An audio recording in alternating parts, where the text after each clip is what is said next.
Hello and welcome to episode 121 of Third and Wrong. I'm your co-host Stephen Bullen, and I'm joined as always by Mr. Zachary Foth and Austin Dallalonga. We've had a couple interview episodes to treat you to, the last few with Dante Jean and Danny Austin, but now you're stuck with us again. So let's do the old routine here. Zach, how are things in the hat, my friend? Things are good. A little smoky, unfortunately, with the forest fires. Hopefully figure those out soon. And yeah, back to summer, living the life. Oh, a little different there. Not living. Wow. He's awake for this one. I've evolved. The door's open for Aussie here. Aussie, how are things? Things are swell. It's living the dream over here. There we go. There it is. I was trying to think of what to say, but we've got. I actually am living the dream. If you don't have me on Instagram, then too bad, because I've got 12 golden retrievers next door. So I was living the dream earlier, staring through the chain link at my neighbor's backyard as they roamed about. They're little chunkers. Oh, and they're 8 weeks. So Steve, we're ready to take 3 for the amateur agency off of your budget. So perfect. Love that. Yeah. We need a mascot actually, so that could work. Well, guys, with the CFL season fastly approaching, we want to continue reviewing our teams, and we're going to just hammer through the last 5 here. We've obviously done the first 4 being Saskatchewan, Montreal, Toronto, Calgary, and we got to paint the rest of the picture for our viewers and listeners. So fellas, are you ready to get started? Oh yeah, let's do it. All right, let's do it. Let's start with let's start with your favorite team name, the Edmonton Elks. We all know you guys are both big fans of the Antlers and everything. Looking into this team, guys, to me, they just look like they have a lot of strength at the skill positions. You talk about Trevor Harris at quarterback, Armonte Edwards, Greg Ellingson, Kenny Stafford, Darrell Walker's back, James Wild Jr. Zach is mightily familiar with him. Scary Terry Williams, who I think had that kick return in the Grey Cup in 2018 for Calgary. He's there. And in the lines anchored by Matt O'Donnell and Sir Vincent Rogers, one of the coolest names you'll have in all of sports. So when I look at that, guys, I'm like, wow, like a lot of firepower here. Who's stopping this team? But for me, I think where I struggle with this team is, Scott Milanovic left after the COVID year. Elizondo's taking over, really had to kind of just dive in right away and get things kind of settled, and didn't have a lot of runway to do it. And so I think a weakness for me on this team would probably be like their culture. They haven't really developed one yet. We don't know how much has carried over from Scott Milanovic or even the year before at Jason Maas. And they have a new identity. They're no longer the Edmonton Eskimos. They are now the Edmonton Elks. They have to kind of establish that new brand, that new culture. So I think that leads a lot of runway in front. And, looking at their defense, they lost Amaldo Sewell and Nick Usher, I believe, came from Edmonton, if I'm not mistaken. So both poached by Montreal. So altogether, I'm kind of mixed on this team, guys. I think there could be a playoff team. I'll wait till share my final prediction once you guys kind of have your say, but I'm kind of in the middle on this team. Ozzy, how are you feeling about the Edmonton Elks? Yeah, you had mentioned a great. One sec, I got to take this out. I can't really. You had mentioned some of the things, the positive aspects to the Elks. One being the Antlers, of course, but the offensive, yeah, exactly. The offensive pieces being the highlight for this team, but and the other thing being kind of that culture, that consistency, where I look in the West and I see teams like the Stamps and the Riders and the Bombers who have the core, and it's in different ways, and I'll get to that when we go through each team, but they've got consistency where the Elks just simply don't right now. And for that reason, I really don't see them as a playoff team, but I think that they're, as an offense, they should be great, but because of that lack of stability with the team, I think that we're going to see some fluttering. Without a preseason, I could see them starting off a little bit slower. You could say that about every team, really. But again, just because of that lack of stability, I could see that. And then on the defensive side, there's question marks as well. So it's kind of a surprise because the Elks are the Edmonton team of 2019 was the team that knocked out my Alouettes, and they looked like a juggernaut. But I think that this year is going to be a little bit of a retool. All right, I know it's really sound analysis on that, and I tend to agree. Zach, are you high or low on the Elks? Obviously, when we talked about the Stamps last week, or was it 2 weeks ago now? You mentioned that you see the Stamps doing really well for themselves. You see, I think you had the Riders. We were talking about it maybe coming in second. So where are the Elks falling on the scale for you? So I got them at a very bullish middle of the pack with a lot of growth actually coming, guys. I'm taking a different plunge at this one. Harris and Elizondo, I hope I pronounced that right, actually have a lot of experience together. They were together in Ottawa from 2016 to 2018 and actually in Toronto for 2015. Trevor Harris is one of my favorite quarterbacks in the CFL, high completion, pushes the ball downfield.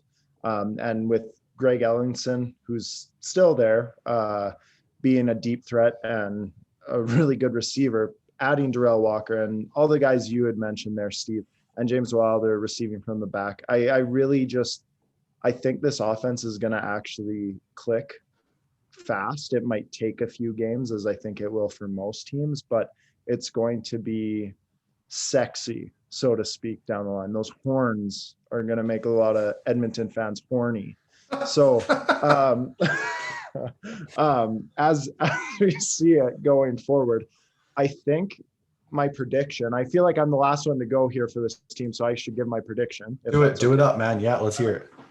I'm going to go 7-7, but like I said, it's a bullish 7-7. It's the first year of this pairing at head coach and quarterback. But I think a lot of the wins are going to come a little bit later down the line, and they're going to start getting hot at the right time. And then progressing from there into another good season next year, potentially. We don't know. But for this one, I'm going to say 7-7, but a very nice 7-7. A very sexy 7-7, one might That's say. right. So a horny one. I'll go next year down the line. At least that's how it looks in my Zoom anyways. It goes Zach, me, Ozzy. But I'm actually quite high on this team too, despite my concerns. They still have some talent on defense. Sean Lemon at 32 might still have something left in the tank. Boateng still a threat. Aaron Grimes is back after being in BC, former Edmonton Elk, I guess you could say, earlier in the decade. And Jonathan Rose, I believe, came from Ottawa. So there's still some, talent there. I just worry about their depth. But like Ozzy said, I tend to agree. I think they're going to come out of the gate slow, but they're going to have a really strong finish and actually tie the Stampeders, because I had the Stamps going 8-6. I'm going to have the Elks actually going 8-6 and kind of finishing in that third spot there. So good enough to be a playoff team in the West. They might start shaky, but I think they can really turn things around towards the end of the season. Ozzy, how do you see it shaking out for Harris and the Elks? Yeah, like I said, I do believe in this offense. I don't think that they'll be slouches, but I look at the rest of the West and I really believe in the top three teams that I have. So with that being said, I've got the Elks at a humbling 5-9. Ooh. But it's not without its a couple of close ones. But yeah, I look at the offensive personnel and other the passing offenses. And this is coming from the guy who's going to be an honorary Elks fan just because of the cool apparel that I'm going to buy. I got them at 5-9, so I'm cheering for a trash team, I guess. These are the Elks hearing you, Ozzy, and your slander. You had me until the roar. You guys know what like an elk call sounds like for all of our hunters, or like all the listeners who are hunters. We can all do an elk call for them. It's like loud, like a large grunt.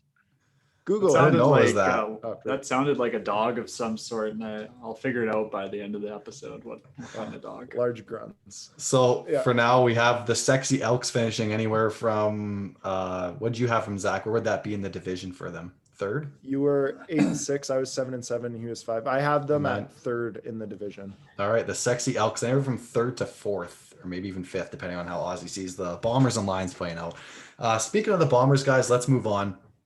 Obviously, the defending Grey Cup champions went on that Cinderella run as the third seed, which hasn't happened a while in the West Division anyways. It's usually been the 1 or 2 seed to make it, but went into Calgary, beat Calgary, went into Saskatchewan, beat Saskatchewan, came back to Calgary, played the powerhouse 15-3 Ticats and beat them too.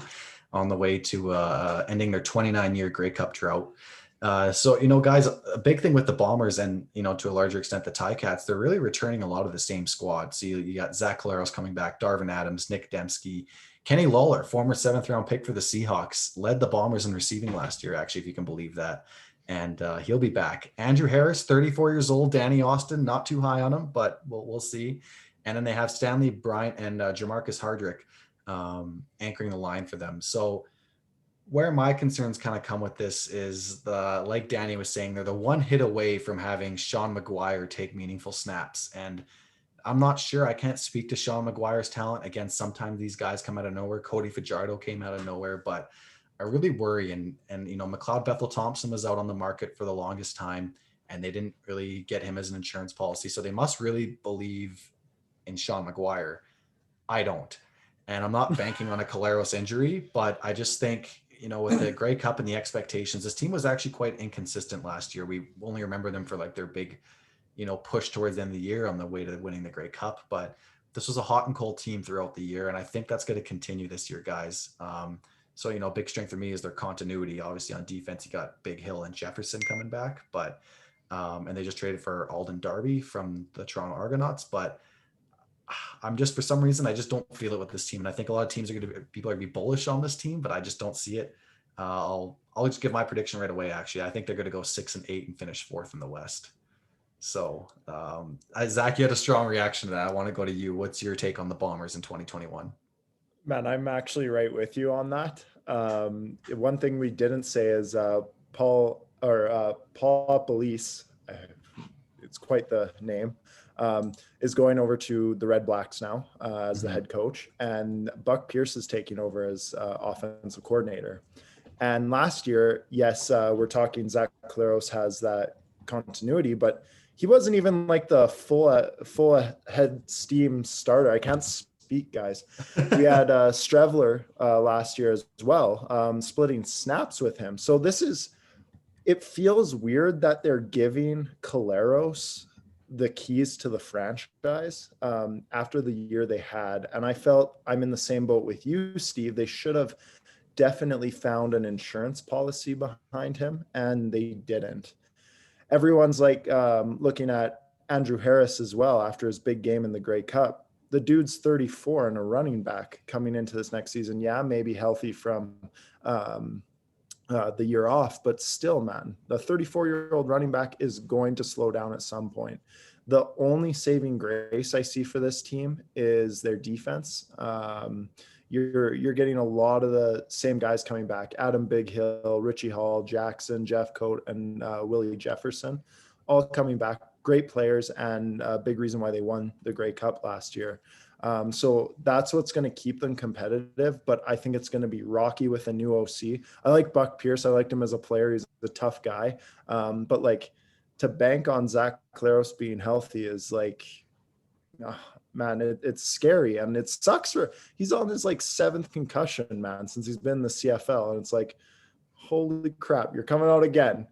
Yeah, it's not like he's coming back from like a broken leg, and like the likelihood that he's gonna break his leg again or something is not high. Like, it's concussions are they're so hard to track, man. Like, and it really is just one hit away for some of these guys, which is unfortunate. And again, I'm not rooting for this. I'm not predicting it, but it's something to consider.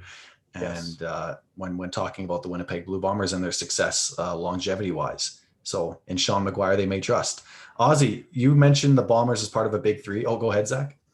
My prediction, is 7-7. Okay. So just one more win than you had, but it definitely has fallen off from where they were the year prior. Absolutely. Ozzy, you had the Bombers as part of your big 3. Are you buying into the continuity and just believing that they, you know, with the year off and the culture, that's going to kind of keep them afloat throughout the year? Absolutely. And, you know, to your guys' point about Zach Collaros' injury history, it's really unfortunate in the CFL.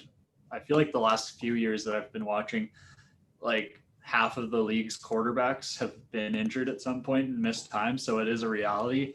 As much as I want to believe that Collaros could string together 14 games, it isn't likely based on his history and just based on recent history.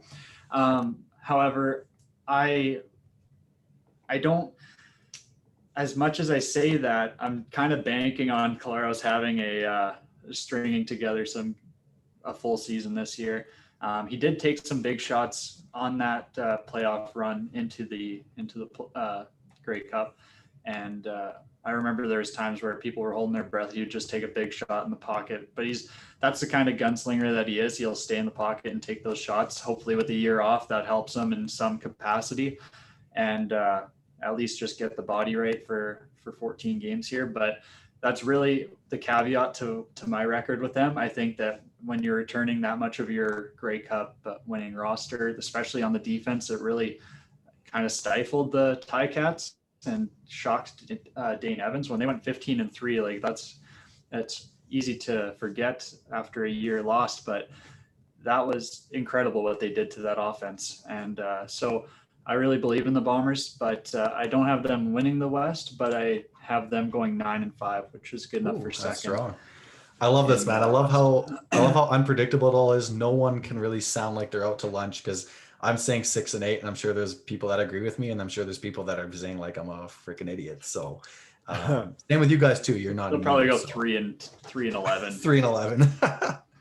But and that's the thing, I guess, like they really must believe in Sean McGuire, because like even look at the Riders, who had Isaac Harker behind Fajardo last year, and they still brought in Mason Fine, Tom Flacco, and Paxton Lynch just to get looks at guys. Because again, like Ozzy said, it's not just because of Collaros' injury history. It's just there's a history of CFL quarterbacks not finishing a season, and maybe that changes with 4 less games, but I don't know who are we to say it does. There's been Achilles going left, right, and center training camp to start, so we hope that doesn't continue. Major ones. Guys, last team in the West, the BC Lions, and I find this is kind of the hardest team to wrap my head around. They've kind of been like flying under the radar. They had that really disappointing season with Mike Riley's first year there. They had the fresh uniforms, the new coach, Clay Brooks, and it all just kind of fell apart at the seams for them. So now they bring in Rick Campbell. Michael Riley now is the quarterback. He's going by his full name. And they drafted Nathan Rourke. So I really love that. A really good insurance policy, a young quarterback to learn, the system and learn under Michael Riley. So they go with that. They got Riker Matthews out of Hamilton, I believe, to anchor that offensive line. And then you got Brian Burnham and Lamar Durant and Dominique Rhymes and Lucky Whitehead. So kind of similar to Edmonton, where the skill positions, you look at it, you're like, this is looking pretty good. But, I worry about Michael Riley's, again, health as well. He broke his wrist at the end of 2019. He's known to be a warrior, stand in the pocket, maybe take some hits he's not supposed to. And then if he does go down, how ready is Nathan Rourke? I'd love to see him play, but not at the expense of Michael Riley's health. So, a strength for me is that their blue chip talent is out of this world. Like they're at the important skill positions. They have like top end talent, but I think their weakness is their depth and then their defensive secondary. They lost Aaron Grimes from 2019. And I think they were majority last in a lot of defensive categories in 2019. So I didn't really see them take strides to address that. They drafted Ben Hladek out of UBC, a local guy, but I don't know if he's going to be a special teamers or not. So I hate being down on this, and it sounds shitty for Michael Riley to finish his career like this, especially after going head to head with Bo through most of the previous decade on, who's the best quarterback in the CFL and then, trading blows in the playoffs and other games like the Labor Day Classic. But the BC Lions are going 5-9 and finishing last in the West Division, according to me, but that might not be true. So, Zach, we'll go to you first. I know you love Michael Riley's throwing motion. So why don't you start there? Beautiful. I'm kidding. I love his grit though. I think everyone needs to respects the grit that man plays with at the quarterback position. But Michael Riley, a crazy stat from last year, for 10 or 11 games, on every passing down or for their passing downs, he was sacked 10% of the time. And the average was like 4.8% or something like that. Oh. It was the highest ever, I think. It got better by the end of the year. However, now with a culture change again, with Campbell coming in, who has had a lot of success. He's a Grey Cup champion, but struggled a lot last year with the Red Blacks. I think this is now a change for culture here. I don't think this is going to be quick. And you had said a lot of reasons why it's going to be like that.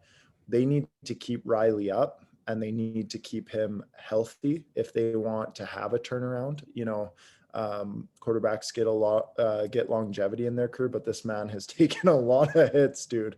So they need to protect him if they want to get some longevity out of him. It's going to take some time, I feel, and I'm in the same boat as you. I have them finishing last at 4-10. Oof, that's one less win than I had. Ozzy, are you singing the praises for BC, or is it not looking good on your end either? Well, I kind of wish that I was, just to keep it going, but no, I'm in the same boat as you guys. I do concur with you. I wanted to be a lot higher on Rick Campbell turning it around in his first season as head coach. When I was working with the BC Lions, I heard nothing but how toxic the environment was under Devon Clay-Brooks, and that really showed with the way that team had performed. When at one point it was kind of giving us super team vibes. I remember when they were signing everybody, it was Duron Carter and Michael Riley, and it's holy crap, what's happening here? Sorry, I forgot about Duron Carter. Like, totally forgot about him. That's crazy. Yeah. Wow. Sorry. Yeah, he was an afterthought that yeah. year too. So, I do trust that Rick Campbell will turn it around eventually. I just don't know if after a year like we just experienced, in a year with so much uncertainty already, they fixed the O-line, but I just don't think that there's enough there that you can turn it around. And so for kind of that reason, I've got them going 4-10 as well. And it's going to be a retool, but I think that there are the pieces there. It's just, again, with so much uncertainty, it being new coach, new system, and maybe I'm putting too much weight in the continuity of Calgary and the Rough Riders and the Blue Bombers, but it's going to be a tough road for them. Oh, really well said, Ozzy. I think that really speaks to, just the reality of the situation they're in right now. And I just don't trust the depth in everyone else. And Rick Campbell in Ottawa, his first year in 2014 as the expansion team, they went 2-16. Like, it wasn't like he just got there and they started winning instantly. So it takes time. And I think maybe this year they struggle and next year they add a few more pieces and they can kind of make that push and that jump. But the CFL is so unpredictable year to year too. There's not really linear growth with a lot of teams, because with all the turnover and free agency, it could be a completely different team next year as it is this year. So no, we're all sleeping on the Lions, but who knows? They could surprise us. Guys, let's jump to the East now. That concludes our West. If actually we'll do that after. I was going to say we want to go top to bottom, kind of how we see the West shaking out, but you guys want to do that? Sure. Yeah, I'm totally down. Okay. So for the West, I have the Riders at 9-5 in first place. Cody Fajardo, MOP. I have the Stamps at 8-6 in the second seed. I have the Elks at 8-6 in the third seed. They just lose the tiebreaker. I have the Bombers at 6-8 in the fourth seed. And I have the Lions at 5-9 in the fifth seed of the West. Zach, since you laughed at me, you can go next. So, sorry, Steve, I was just bugging you. Okay. All right, guys. I got the Stamps going 11-3. That is spicy, man. Oh my God. It is spicy. I like it. Riders at 8-6. Hey, I gave some love there for you. Second. There we go. Elks 7-7, which are actually going to be over the Bombers, also at 7-7, and the Lions coming in dead last at 4-10. All right, and Ozzy. I've got the Stamps at 10-4, Bombers 9-5, Riders 8-6, Elks 5-9, and BC 4-10. All right. Oh, that's really cool, guys. And for all our listeners, we're going to have a nice visual of this right before the season kicks off. We're going to post them all on our social media accounts, so be sure to check that out. So, guys, let's jump to the East. We've already reviewed the Argos and the Alouettes in respective separate episodes, Third and Sweaty, and then in Bo We Trust. You can go check those previews out. But for the Ticats, guys, we didn't really get to discuss. And I don't know, really, there is a lot to discuss with this outside of the big quarterback competition. They're literally returning almost every starter from their Grey Cup team. They went undefeated at home on the way to the Grey Cup and just kind of choked. And so you have Jeremiah Mazzoli, Dane Evans. I think Jeremiah Mazzoli wins that job if I have to give a prediction on that, and you guys are welcome to as well. Chris Van Ziel's back anchoring the line. They got Don Jackson at running back, Brandon Banks, Jalen Ackland, Devere Posey, Braylon Addison, and then they drafted a tight end who they have him listed as a fullback, but Jake Burt, who can kind of maybe be that, beefier tight end slot back hybrid that can be used in certain packages that, might just be a game buster in some situations. And on defense, you got it anchored by Jagarrett Davis, Ted Laurent, Dylan Wynn, and Simone Lawrence. Like, I mean, what can you say about this team that hasn't already been said? So their strengths, guys, everything. And their weakness, they're fucking cursed. They haven't won a Grey Cup since 1999. They've been to the Grey Cup, God, how many times? 3 times in the last decade here. They lost against the Riders in 2013, the Stamps in 2014, and the Bombers in 2019. And they lost all those games. I think they're cursed. And so they're probably going to go. I have them going 10-4 this year. And I think they're probably going to end up losing the Grey Cup or the East Final, if I had to guess, but we'll get to that after too. So I don't know what else to say about this team. Zach, they're your biggest rival, being over in Toronto there. So how do you see it playing out for the Labor Day rivals? Fortunately, I see it very similar to you, Steve. They definitely have a lot of returning talent.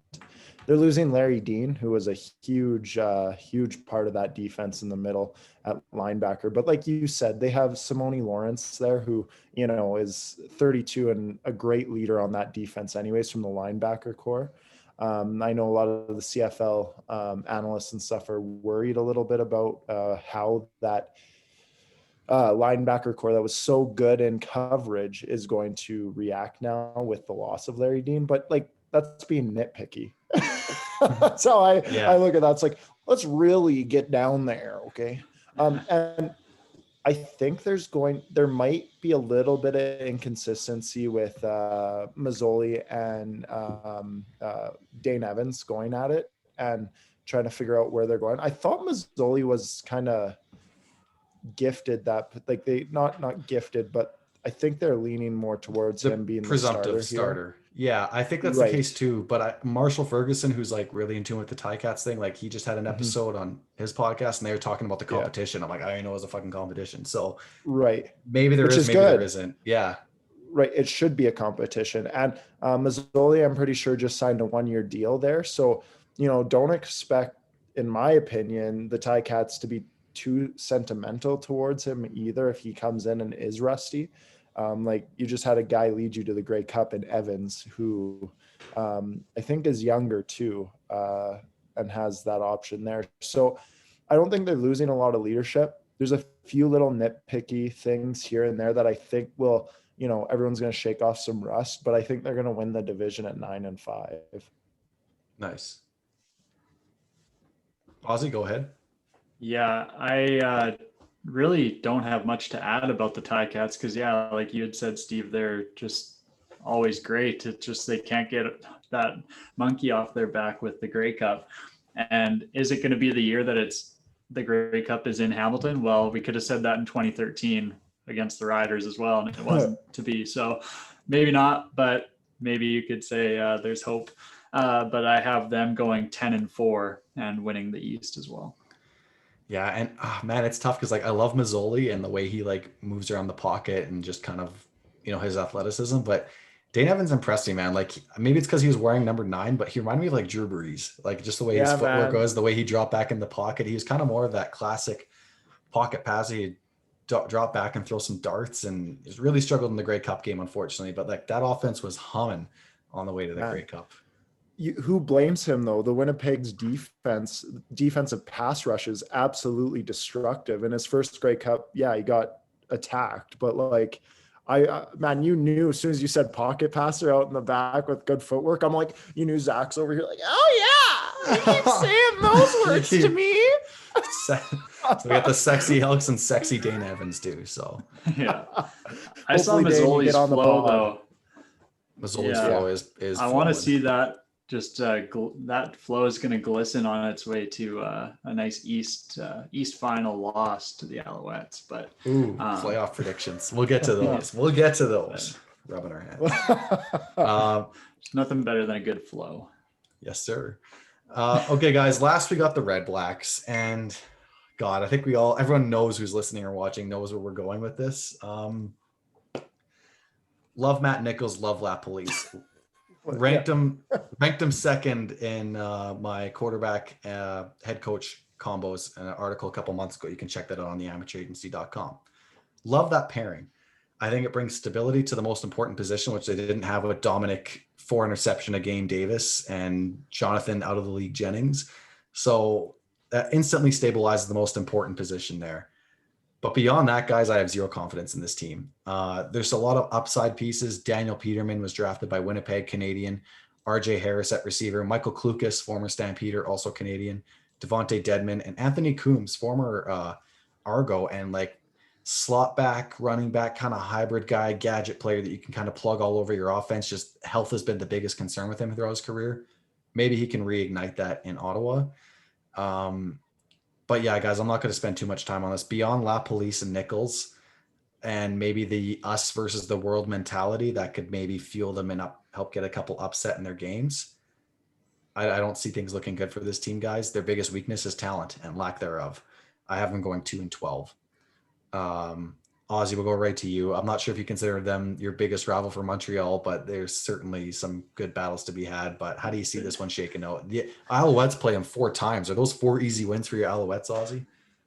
Yeah, I mean, I want to believe so, but also the Alouettes were just over 500 in 2019, and it was there's some weeks where they look amazing, and other weeks they just look like trash. So as much as I want to pencil those in, but I don't believe in the Red Blacks at all. I'm kind of with you. I wish I had them lower, because after hearing your 2-12, Matt Nichols, friend of the pod, but I still haven't. Was I lagging? You just lagged a little bit, but just for a second. You're good. I missed your record prediction if you said it, but. Oh no, I didn't. Okay, we're good. But I was going to say, Matt Nichols is friend of the pod, and pairing up again with Paul LaPolice, great. But I'm just not there with Matt, and I'm going to go just first name basis on that one. And I'm not there with you, buddy, if you're still listening to us after all these episodes. But I've got them going 4-10, and we'll see what happens. I just feel bad for LaPolice, man. He's a genius offensively. Like, obviously, he was able to use Caleros differently than the way he used Streveler, differently than the way he used Nichols in Winnipeg. And I think he really can build a really good culture in Ottawa. And if you gave me LaPolice with that 2018 Red Blacks team, man, we'd be talking about like a juggernaut of a team.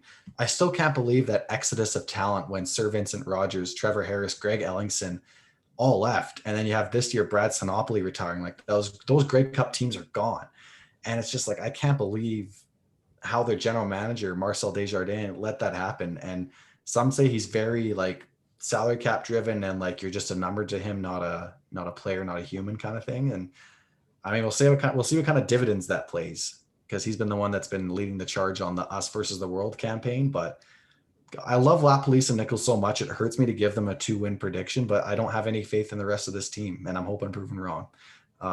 Zach, how do you see it shaking out? Just to be devil's advocate to you, Steve, Paul LaPolice, I will give him a ton of credit for 2019 when he went there, but we've seen him as a head coach before, and it did not go well with a team that lacked talent. And we are right back in the same exact position. He's coming off being, I think he's an outstanding offensive coordinator, but he has a huge task in front of him. The consistency with Matt Nichols, and Matt Nichols being a guy who's been around the league for a long time, and everyone paints him as the game manager style, right? The scary thing for me is what they lacked last year was accuracy in their quarterbacks and consistency. But man, they could not throw the ball deep. There was no explosion to that offense. And I think they're going to rely a lot on Matt Nichols and Paul LaPolice to get that done. But when you lack the talent to have those explosive plays deep downfield, the protection, and then to have the wide receivers, you need a lot to go right to be an explosive team. And I'm scared that that's not going to happen. And it's a tall task to have a head coach come over and just bring a bunch of magic with him right off the bat. We only know Kevin Stefanski is capable of it. No other coach ever. But just kidding. Sorry, guys. Browns, it had to come up. But I just don't see them overcoming that first year. I think this is a rebuild and they need to really attack that. I also need to say here, and I don't know if I've done this before, but Jennings from last year, the quarterback, I will admit, when he first came into the league and was throwing with that really nice throwing motion, I was very sold on him. Now that he's out of the league and I tried to hype him up and he just sucked ass the whole time, I felt it hurts, but I'm going to admit I was wrong. Hey, wow, that's big for our podcast being called Third and Wrong. The first time you admitted you were wrong, 121 episodes Zach, in. I was totally with you, actually. Yeah, Jonathan man. Jennings he was my lighting it favorite up, man.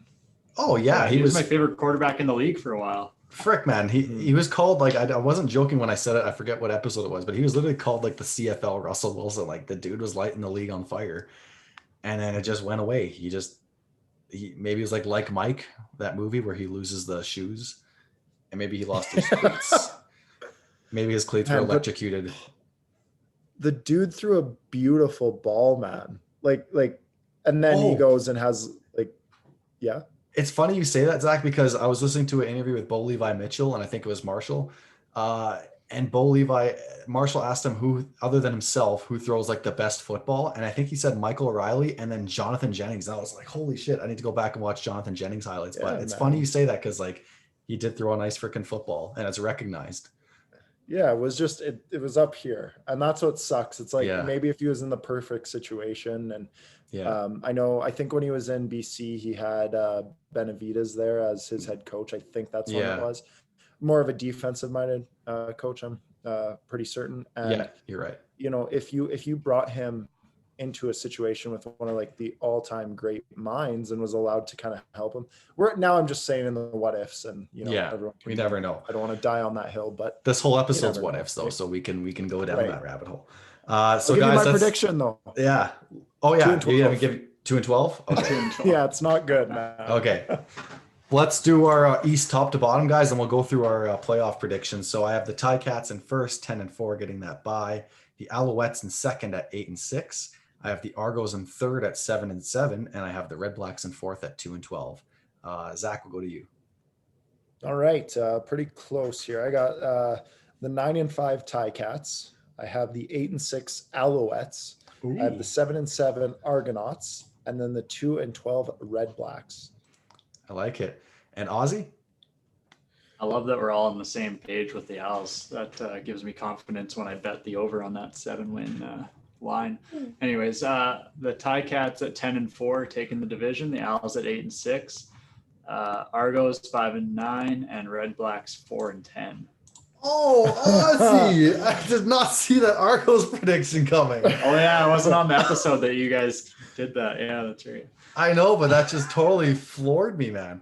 So you must have a West team crossing over then to play in the East semifinal. Actually, they're tied with the Elks, and I gave the tiebreaker to the Argos. So, holy crap! So we're gonna have, because the Elks you had in fourth, right? So the fourth place team crosses over, and they'd both be 5-9. Right, but the tiebreaker, would go to the Argos. So we'd have a losing record team with the Argos.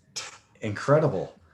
Wow. Okay. Well, I'm trying to process that. I guess for me, I have the Argos starting slow, but I really think they're going to pick up steam. But again, if people want to listen, I went through their schedule and I was like, "Oh man, this could get ugly." Well, seriously, they've got some games against those elite teams in the West, and it's like I wouldn't be surprised if they start off 2-7. Oh, and when they beat all those good teams, and everyone goes, "Oh my god!" That's when we're going to be really excited. Yeah, you'll be able to be really excited at that point. Okay. I'm just trying to like collect my thoughts. So let's start in the East then, guys. The East semifinal, I have the Argos winning over the Alouettes. It'll be a tightly contested game. The Alouettes will be hosting. That place will be rocking, but we're going to have a narrative going into 2022 of the Alouettes getting over that hump, because it'll be 2 straight years now where they lose in the East semifinal. Arbuckle will go in guns a-slinging, and they will walk out victorious and head to Hamilton for the East final. Let's go to you next, Ozzy, for this one, because you're displeased with this prediction. Brutal. I noticed that I've been lagging on my screen, so I don't know if I'm coming through. So You're coming in loud and clear. Good. Yeah. Okay, perfect. While you were giving that prediction, I was busy texting Shay to turn off Wi-Fi off every other device in the house, and all I heard was Arbuckle is leading them to the East Final, and that's all I needed to hear to think that you're trash. Trash take. Fair enough. Thank you. Yeah, for good clarification. Yeah. I got, well, I think it goes without saying at this point that I've got Vernon Adams Jr. and the heart attack kids taking over and beating up on the 5 and 9 Argos. So Heart attack kids, is that what they're called? they called them that in 2019. Yeah, because I think they it's would always cardiac. take games. Cardiac. Cardiac. Wow. That sounds so morbid. Heart attack. It's kind of Same kind of thing. an It is anthem. the same thing. Yeah. All right, Zach, East semifinal. Well, the Argos are going to march on in there. They're going to take out that football and they're going to throw touchdowns, buddy.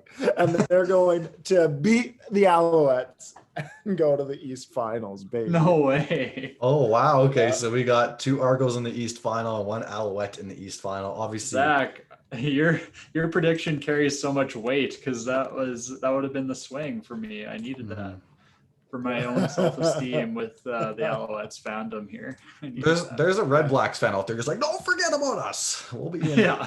Yeah, there is. How do they have us at 2-12? What? Yeah. All right.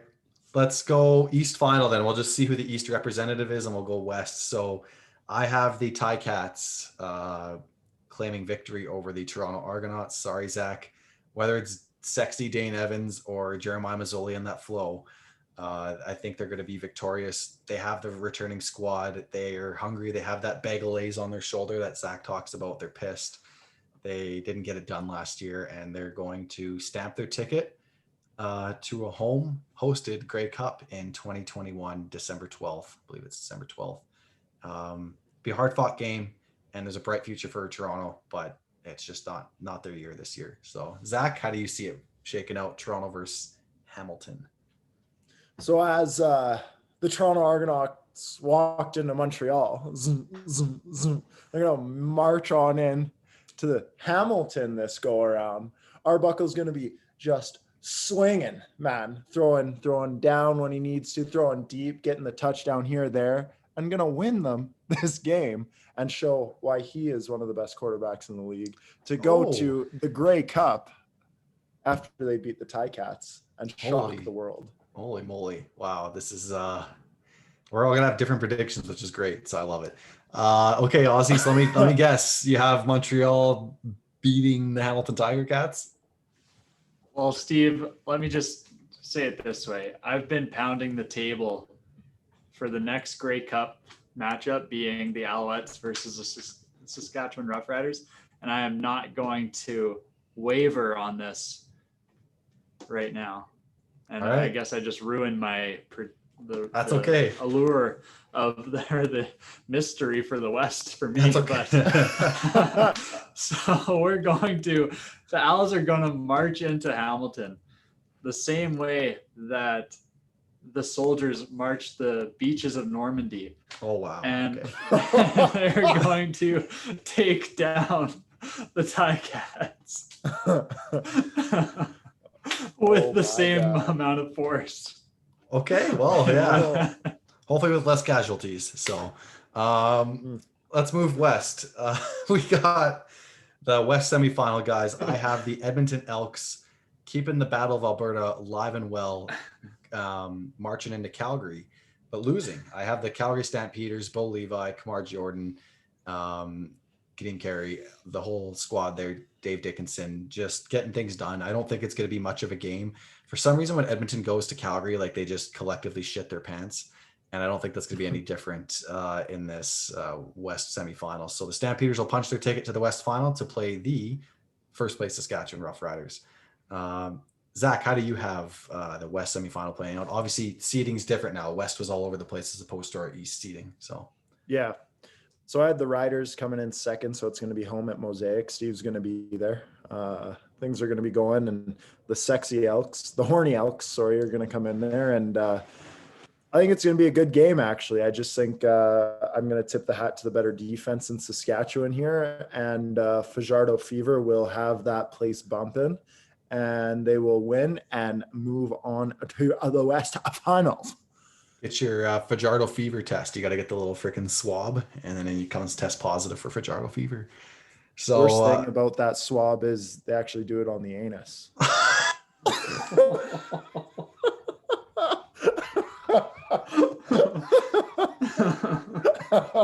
We're just gonna check that 14 plus. Yeah. No kids listen to this, I hope. I haven't told any kids I coach to listen to Don't this. you just hate when that happens? Yeah. The Fajardo. Right. As soon as Fajardo took over that starting role, Q-tips just went off the shelves like crazy. I'm in the drive-thru line. I'm like, it's my 10th time getting tested this week. I think I have it. You're just painted green. It's a new pandemic.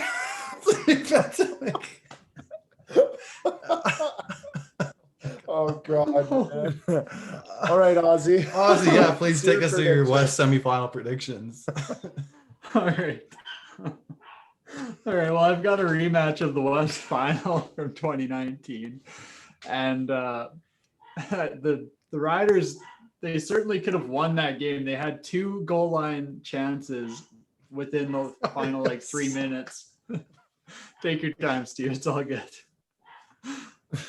Okay, as yeah. So the Riders were in positions to win that game, and I think that this will be a really good matchup. So I got the Riders taking this one down. Yeah, that's really all there is to say. Fajardo fever alive and well in Ozzy's simulation. So, okay, I'm like crying right now. This doesn't happen anymore. How did you think of that, Zach? Oh man. We went 120 episodes without anus being mentioned on this pod. Yeah, we got to Red Rocket dog wieners before we got to this, but here we are.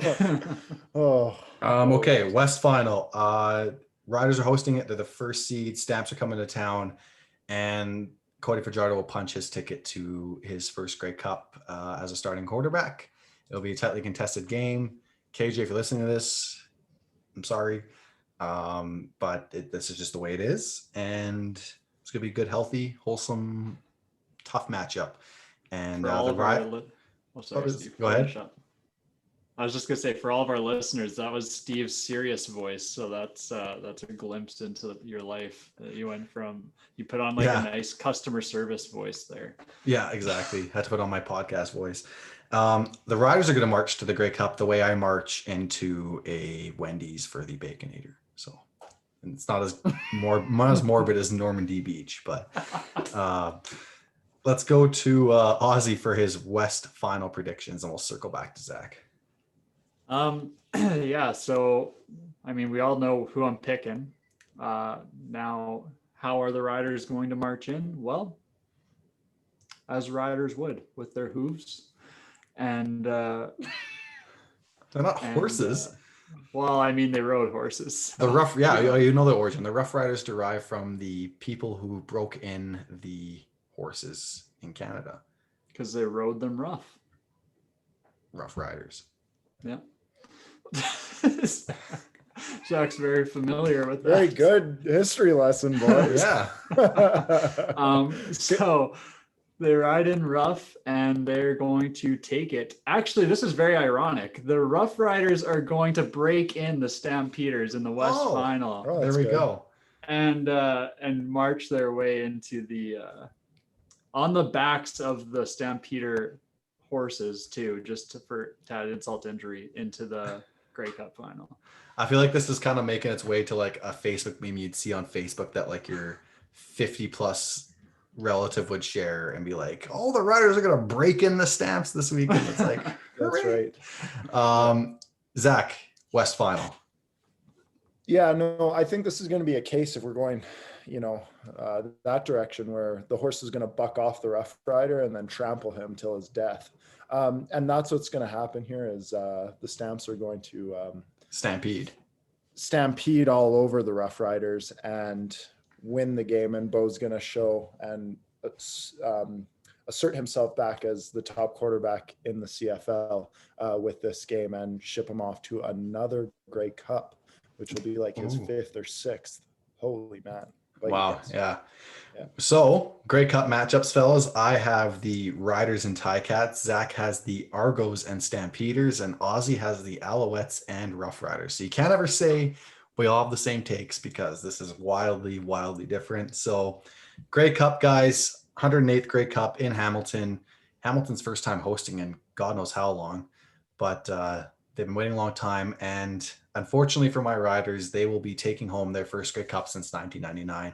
I have the Hamilton Tiger Cats defeating the Saskatchewan Rough Riders in a tightly contested game, but I think this is the year the Ticats finally get the monkey off their back. They have the most consistent team. They're the most set up for success this season. And whatever curse they have, like the door is wide open for them to just culture, continuity, talent, hosting the Grey Cup. It's all right there for them. And I think they'll take it at the expense of my Rough Riders. So that's where I'm going with that one. Ozzy, how do you have the rematch of the, what would have been the 97th and 98th Grey Cups going? 2009, 2010? How do you have that shaken out? Yeah. I don't know if you can hear Jasper. He's trying to get his 2 cents in, but he wasn't alive during those. So I'll just tell him to keep it down.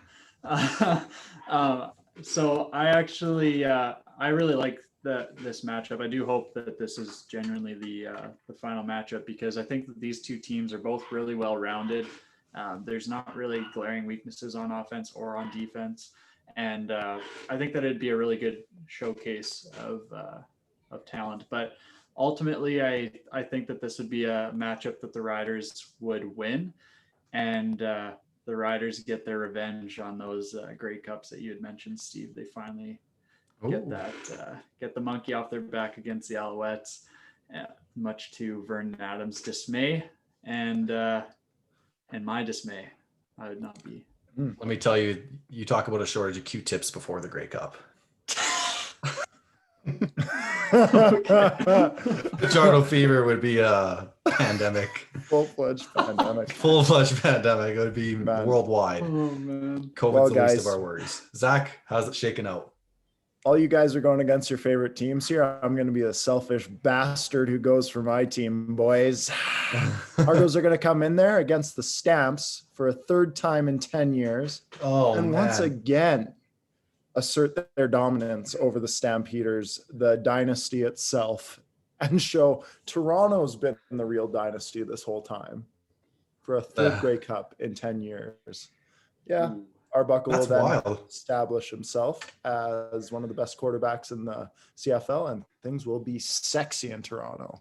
Ooh. That'd be such a cool matchup too. Like the student becomes the master in that matchup. Mm-hmm. All the former Stamps on Toronto and Ryan Dinwiddie. That'd be literally student versus master in multiple aspects. Yeah. And now, Zach, how can you relay the history of each team into how this is actually going to happen? What is an Argonaut for our listeners? It's something to do with a boat. Aren't they like a Viking pirate raider thing? Yeah. Am I supposed to, guys on boats? We'll put a poll out on Twitter and be like, what is a Argonaut? Or we can just Google it, but I feel like this would be more fun. Won't lose our credibility at all from all the 55-year-old CFL fans. The little that we had left after they heard anus, they tuned out, so we don't have to worry about that. So, or they got more involved, or they got more involved. Or they were more involved. That might have increased. They're driving on the way to work, and they're just like, "Did he say anus? He said anus." They rewind 15 seconds. Oh, Jesus. Wow. Right. Well, the mailroom in the movie Elf stops. They're like, wait, what? Whoa.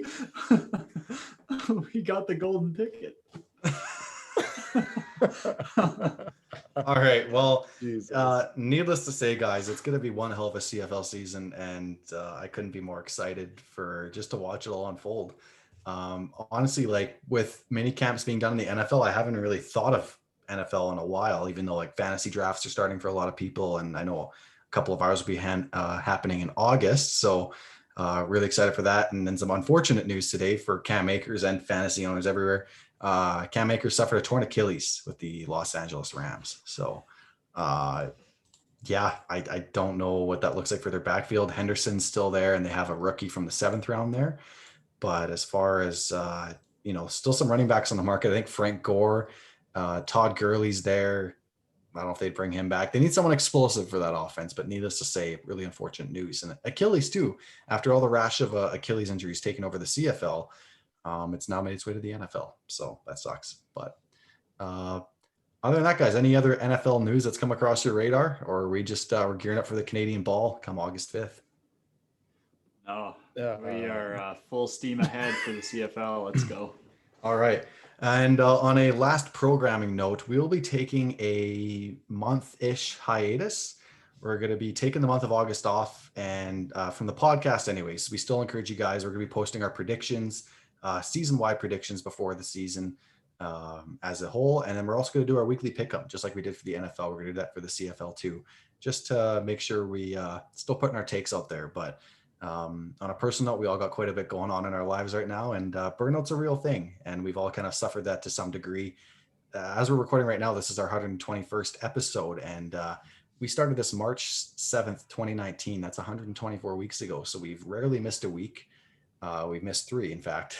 And so we're going to take a little hiatus, but please check in, DM us. We're still going to be active on the amateur agency accounts. You can DM us personally, and we'll chat some football if you guys miss the content. And we're certainly going to miss recording, but it's much needed for all 3 of us. So we're definitely going to, miss that interaction. But, don't hesitate to still reach out, because we're still happy to chat some ball. And if you're into basketball, Baseline to Baseline still recording. Ian and Owen doing a bang up job there. They've interviewed some guys from the Milwaukee Bucks world, from the Phoenix Suns world. And I know they're going to be all over it. So until our next episode, guys, please stay tuned to our socials. That's where we're going to be our most active. But as far as the podcast front goes, in September, we'll be back. So Zach, Ozzy, any final words before we go on our little hiatus? You go ahead, Ozzy.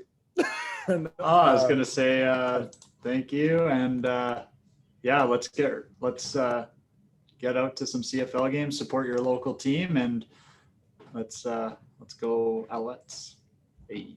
Agreed, Ozzy. And not only your CFL team, man, support your local Canadian football, whether that's camps, whether that's going to watch a high school game. I know the Regina Rams and the Edmonton Golden Bears are going to be in Medicine Hat September 12th. So any of our Medicine Hat listeners, I hope you'll be there. I'll probably be there. So I don't know, as these guys will be too, unless they're away that weekend, making plans for you guys now. But yeah, man, we had a scary go with it, with the CFL not being here in 2020. Let's not take it for granted. Watch the games, spend money on the game where you can. Obviously not going to tell you to buy a Grey Cup ticket. That might be out of your price range, but support the league where you can.